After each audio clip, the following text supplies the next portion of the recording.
but I'm pleased to bring in right now the congressman representing Georgia and a veteran, Republican Congressman Richard McCormick. He's a member of the House Armed Services Committee and a member of the House Foreign Affairs Committee.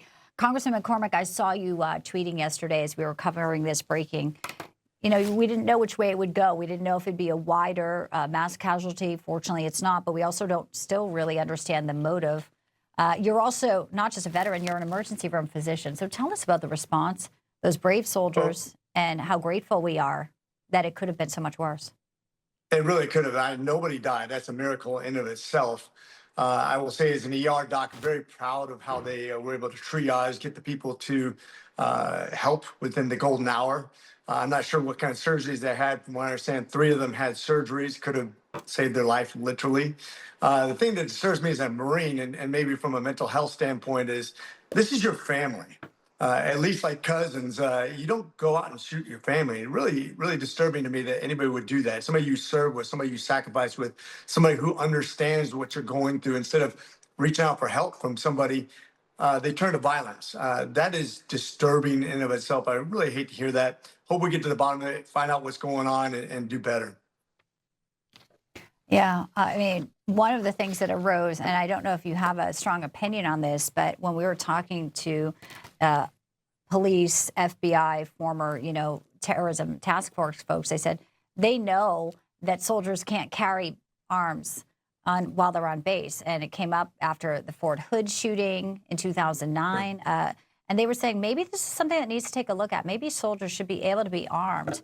This was a personal gun, authorities say, that this suspect used. Would you agree with that? Does it deserve a closer look now?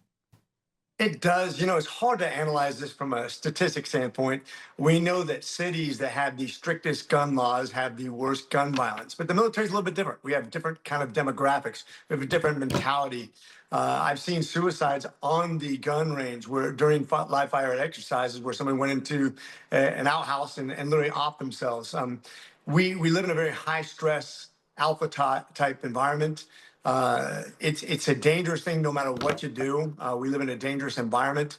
I have mixed feelings on it as an ER doc. Yeah. I definitely believe in the right to carry. I live in Georgia. It's a right to carry place where you don't need a special permit. We believe in the Second Amendment. But I understand the military, we do things a little bit different. We're under a UCMJ. We have different laws. We don't have a freedom of speech. And it's supposed to be a safe environment for everybody. Whether or not we do have arms around us. Yeah. Well, we'll see if it picks up more steam.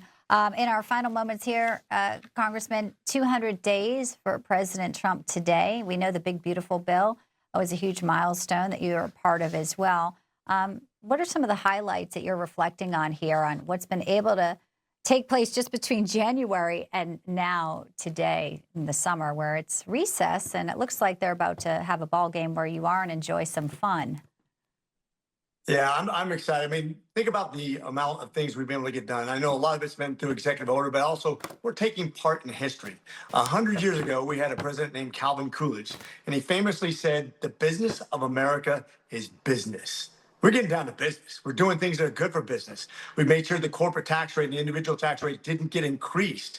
We've locked in that sweet spot where we can still get revenue, but not burden people with extra regulation and taxation that slows down the job markets.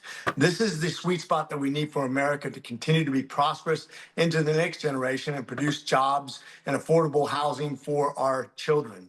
We still have a lot of work to do. We have a lot of things to unregulate, or deregulate, I should say, and I'm excited about the future. Yeah, as are many Americans today.